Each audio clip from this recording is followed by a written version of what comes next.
Shalom saudara, salam sejahtera. Kebenaran hari ini berjudul Karakter Kristus. Saudaraku, betapa beruntungnya kita menjadi orang percaya yang memiliki meterai Roh Kudus. Sebab Roh Kudus menuntun kita kepada seluruh kebenaran. Artinya Roh Kudus membuat kita menemukan diri kita sendiri dan bagaimana harus bersikap terhadap Tuhan. Ya, terhadap manusia di sekitar kita, terhadap lingkungan alam di sekitar kita. Tentu dengan ketepatan yang sesuai dengan kehendak Allah. Roh Kudus yang akan menolong kita untuk itu.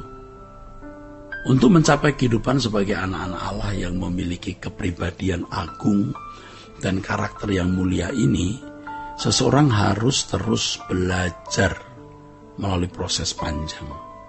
Di sini tidak cukup seseorang mendengar khotbah, mengikuti seminar atau ceramah, atau membaca buku. Tetapi yang dibutuhkan mentor melalui ceramah, khotbah, atau seminar buku. Tentu mentor yang benar-benar telah berjalan dengan Tuhan. Ya, akhirnya setiap individu yang memang unik dan tidak ada duanya harus memiliki perjumpaan dengan Tuhan setiap hari secara pribadi. Itu sifatnya confidential, saudara, pribadi dan rahasia. Dan inilah seharusnya dialami setiap orang percaya. Saudaraku, banyak orang Kristen merasa cukup hanya dengan mendengar khotbah, membaca buku rohani, mengikuti seminar mengenai karakter building, bahkan mungkin mengikuti pembinaan berseri mengenai karakter building selama beberapa bulan, lalu merasa bahwa dia sudah memiliki karakter yang baik. Saudaraku, tidak mungkin. Hal itu tidak cukup.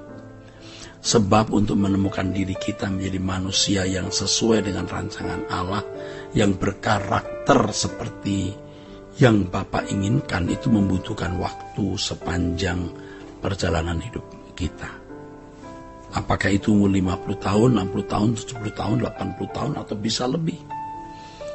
Yang nantinya pada akhirnya kita bisa menutup mata, kita telah mencapai satu bentuk kepribadian dan karakter yang Allah inginkan. Yang Allah ingin wujudkan, atau Allah ingin hal itu terwujud di dalam hidup kita. Itulah orisinilnya. Jadi sebenarnya begitu seorang anak manusia lahir, Allah sudah memiliki rancangan bagi anak itu, bagi anak manusia itu. Sebagai umat pilihan, kita harus mempersoalkan menjadi manusia seperti apa. Dan Allah sudah membuat rancangan itu, ada blueprintnya, ada cetak birunya. Kita harus bergumul untuk menemukan cetak biru atau blueprint itu, dan tentu mewujudkannya. Harus menjadi manusia seperti apakah aku ini menurut Tuhan. Itu yang harus kita persoalkan dengan serius. Memang semua harus merujuk pada karakter Kristus, namun karakter Kristus itu seperti apa? Ini yang harus kita ketahui, karena karakter Kristus adalah kemampuan untuk selalu mengerti apa yang Bapa kehendaki, sehingga segala sesuatu yang kita lakukan selalu sesuai dengan pikiran dan perasaan Allah. Saudaraku, tentu saja apa yang dialami oleh Yesus dengan apa yang dialami oleh kita masing-masing itu beda. Yesus menjadi manusia yang dalam segala hal disamakan dengan kita. Segala sesuatu yang Yesus lakukan selalu sesuai dengan kehendak Bapa. Sehingga Yesus bisa berkata, makananku melakukan kehendak Bapa dan menyelesaikan pekerjaannya. Itu yang menjadi prinsip hidup Tuhan Yesus.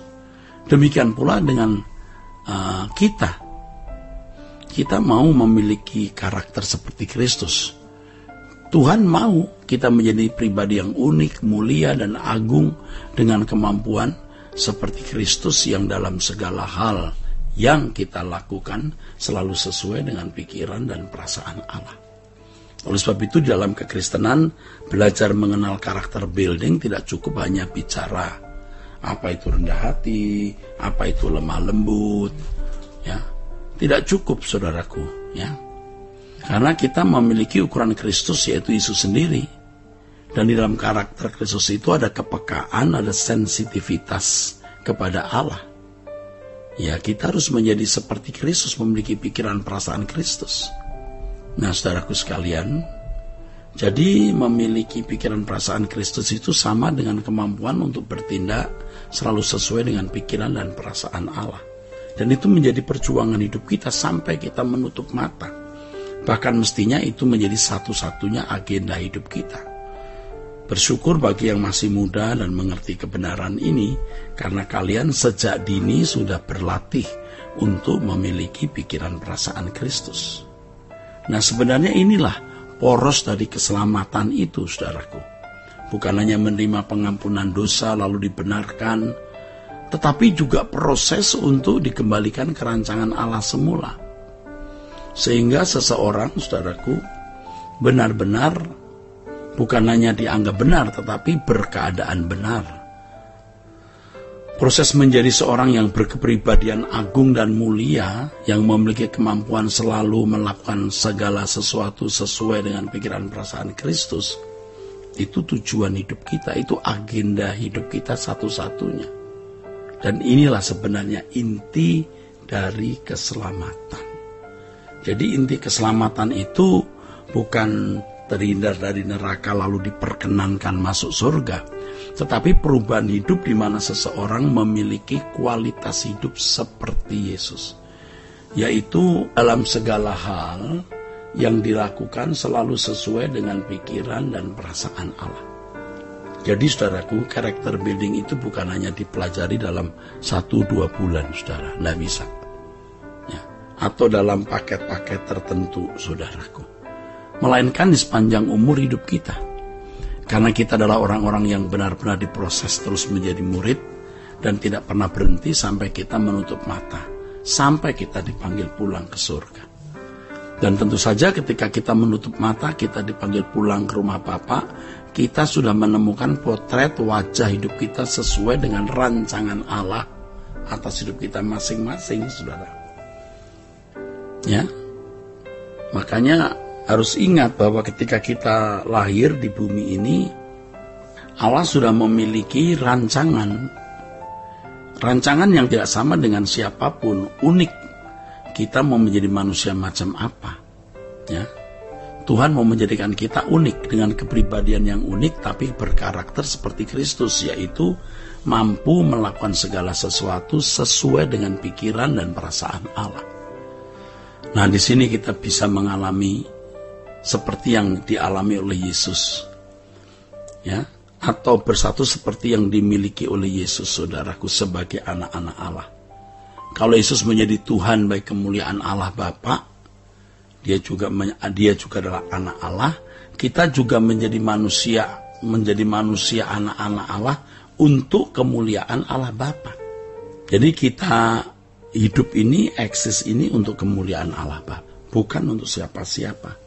Dan inilah harta kekal yang dapat kita miliki di dalam keabadian. Ini yang tidak bisa diambil oleh siapapun dari hidup kita. Dan kita tidak pernah menyesal menjadi orang percaya yang benar, yang diproses untuk menjadi semakin segambar dan serupa dengan Allah Bapa. Ya, kalau kita makin dibentuk menjadi segambar serupa dengan Allah Bapa, kita menjadi kemuliaan bagi Allah. Jadi kalau kita tidak makin menjadi segambar dan serupa dengan Allah, kita tidak bisa menjadi alat bagi kemuliaannya. Ya, kalau Yesus menjadi Tuhan bagi kemuliaan Allah, kita menjadi anak-anak Allah untuk kemuliaan Bapa. Dimanapun kita berada, kita memancarkan kemuliaan Allah. Oleh sebab itu, bagian kita adalah menyelesaikan karakter yang belum seperti Kristus. Sebelum kita meninggal dunia, kita harus sudah selesai.